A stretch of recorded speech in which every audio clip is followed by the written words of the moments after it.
आता मी मावा खात नाही, मला दावानी काय होणार आहे? माझ्या खिशात पिढी नाही, ती ईडी माझं काय करणार?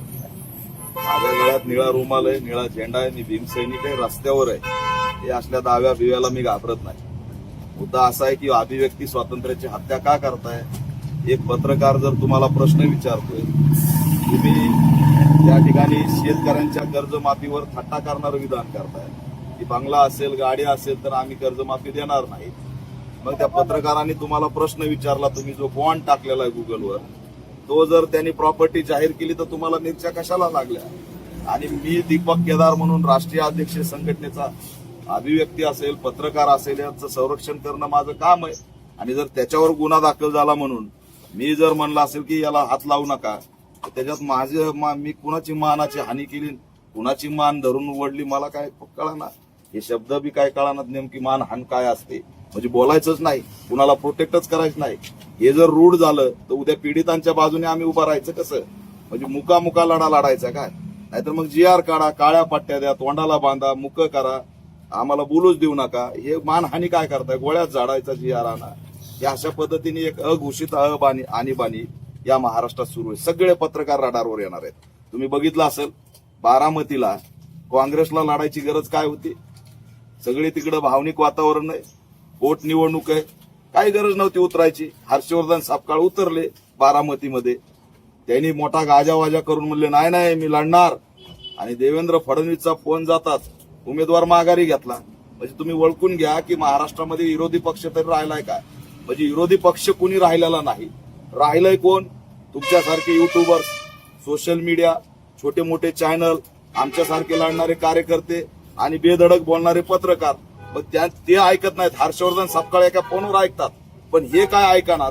म्हणून काय करायचं? तर यांच्यावर खोटे गुन्हे दाखल करायचे, मानहानीच्या नोटिसा पाठवायच्या वकिलामार्फत, इंग्लिशमध्ये पाठवायच्या, म्हणजे तो आणखी घाबरला पाहिजे. हे कुणाच्या बापाची पेंड आहे काय?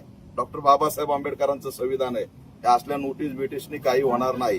त्या रविराज साबळेवर शेतकरी पोरगा, ठीक आहे, त्याचं बोलणं गावरान भाषेमध्ये असेल, तो बोलत असेल त्या भागातल्या भाषेमध्ये, तुम्हाला एवढं लागायची गरज काय?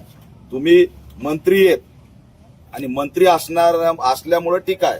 आता मी इथं येऊन त्या भरणे मामांचं नाव घेतलं कारण ते मंत्री आहेत.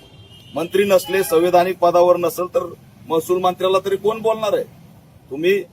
तुम्हाला राग येतोय, तुम्हाला जर प्रतिष्ठा महत्वाची वाटत असेल तर संवैधानिक पदावर राहू नका, तुम्ही राजीनामा द्या. तुमच्यावर कशाला कोण बोलणार आहे?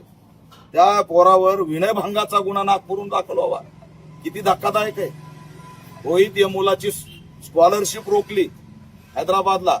दत्तात्रय भंडारू नावाच्या केंद्रीय मंत्र्यांनी, स्मृती इराणी त्या ठिकाणी शिक्षण मंत्री होती, त्याला फाशी घ्यावा लागली त्या सगळ्या प्रक्रियेमुळे.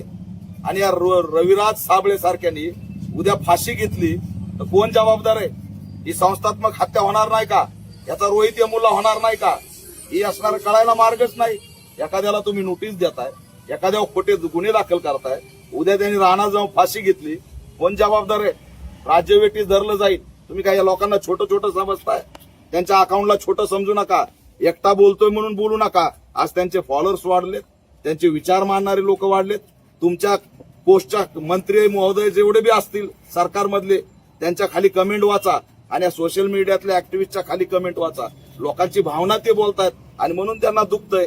आणि मग काय मानहानीचा मला 25 कोटीची, अनेक 2-4 पत्रकाराला 25-50 कोटीचे, पुन्हा तो आमचा मुकेश मोहन याचा राजस्थानचा, नितीन गडकरींनी त्याला 50 कोटीची नोटीस पाठवली.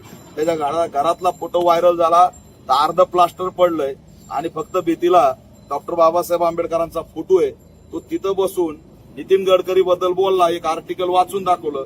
नितीन गडकरीने त्याला 50 कोटीची नोटीस पाठवली. आणि नितीन गडकरी कोण? भावी पंतप्रधान. असे दलितांना नोटीस पाठवणारे बघू ना. 14 ऑक्टोबरला हे दलितांच्या लेकराला नोटीस पाठवणारे दीक्षाभूमीवर पाय कसे ठेवतात नागपूरला, ते पॅन्थर दीपक केदार बघणारे. सोडणार कुणाला नाही. हे आम्हाला केसेस माझ्यावर एवढ्या टाकल्यात, तडीपार केलं, हल्ला केला, अपघात केला, दीपक केदार थांबला नाही. हे चिटूर मानहानीच्या नोटीसला मी गुंडाळून फेकतो, काही मला फरक पडत नाही.